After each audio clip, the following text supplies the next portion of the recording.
या कडकडीत उन्हाळ्यात काहीतरी थंडगार प्यायचं वाटतं ना, तर ही कैरीची कढी बनवून बघा.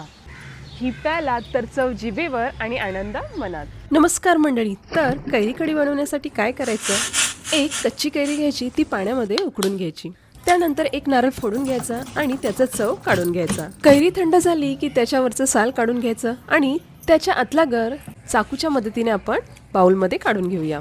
आता आपण एक मिश्रण तयार करूया. त्यासाठी एक मोठी वाटी नारळाचं खीस, जिरं, लसूण, हिरवी मिरची, थोडी कोथिंबीर, साखर, काळं मीठ आणि साधं मीठ घालून याची पेस्ट तयार करून घेऊया. तर मंडळी आता काय करायचं, तर एका कॉटनच्या कपड्यामध्ये ती पेस्ट घालायची आणि त्यातला रस असं पिळून काढून घ्यायचं. ही प्रोसेस तुम्ही 2 वेळा रिपीट करून घ्या. आता त्या कढीमध्ये वरून थोडी कोथिंबीर आणि आईस क्यूब घालूया आणि मस्त ह्या कैरी कढीचा आनंद लुटूया. तर मंडळी, आवडली की नाही कैरी कढी? आवडली असेल तर लाईक करा, शेअर करा, सबस्क्राईब करा आणि फॉलो करायला विसरू नका.